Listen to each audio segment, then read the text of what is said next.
Now that we've covered the key topics of corner weighting and balance, we're going to focus on the main handling characteristics of a well-balanced car and what you should watch out for if your car isn't well balanced. I should probably mention that you are unlikely to experience the same car behaviour on the road as you would on the track, so making changes to your corner weights might not come across as obvious when driving your car on the road. What you will find out on the track, however, is with a better balanced car you'll have much more confidence when attacking corners, which will allow you to push the limits further without feeling like you're on the edge of losing control.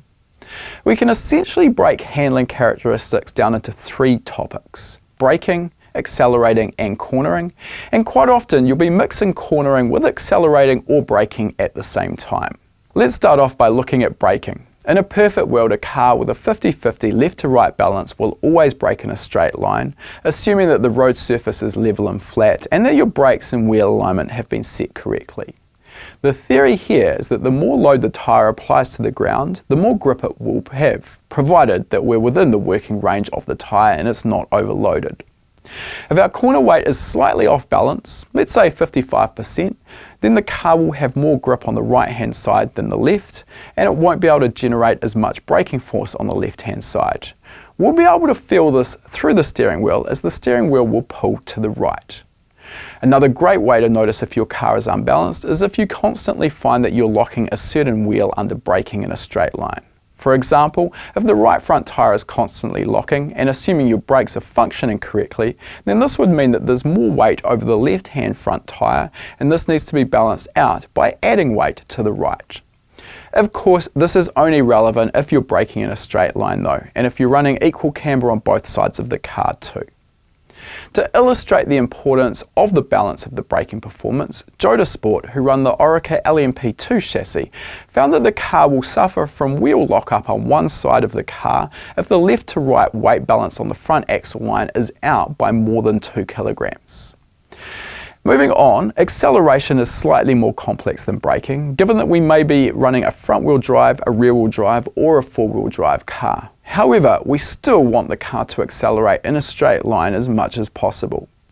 Having an unbalanced car can make the car pull to the left or the right during hard acceleration, so this can be a clue that our corner weights need attention.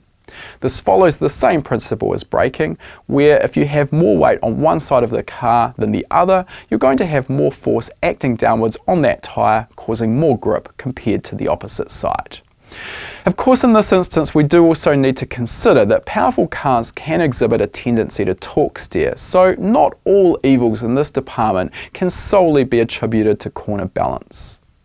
Lastly, we can move on to cornering. Again, you can look at the two mirrored corners as discussed in an earlier module. If we assume that you take the same racing line through each corner at the same speed, then ideally we want the car to react and handle exactly the same in both the left and right hand corners. This makes it much more predictable when driving. A sign that a car is not well balanced will be that the car tends to turn better in one direction than the other or exhibits more grip. The best way to notice a difference in handling will be through observation and testing on track.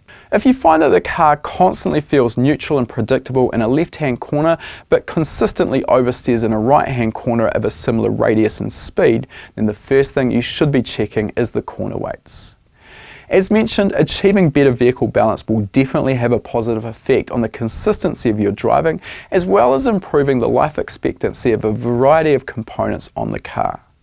As I mentioned in the previous module, if you have a 50% cross weight, then the car will handle similarly in left-hand and right-hand corners. So let's consider the parts of the car which could be affected by poor balance. Firstly, we should look at the tyres. If the car is off balance and putting more pressure into one specific corner repeatedly during a race or a long track session, then this corner will tend to wear faster than the others. Visually, you'll be able to see this on the tyre, and what I mean here is that the tyres will have a wear pattern that will be different from the left-hand side of the car to the right-hand side. Of course, we need to consider that in a clockwise racetrack configuration, we could expect the tyres on the left-hand side of the car to wear more than the right, since the car will turn right more than left, so some common sense still needs to be applied to analysing aspects such as tyre wear. A difference in tyre wear can become increasingly important in endurance style races where you want the tyres to last as long as physically possible. In close connection to the tyres are the brakes. Again, a weight imbalance here will cause increased brake wear and will reduce brake life throughout the race.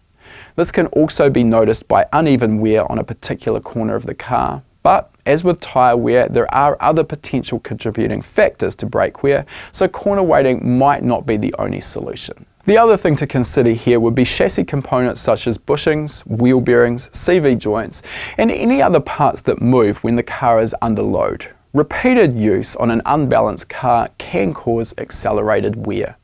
That was just one of the lessons from our practical corner weighting course. If you want to learn how to optimize the handling and balance of your race car, then this course is going to be perfect for you.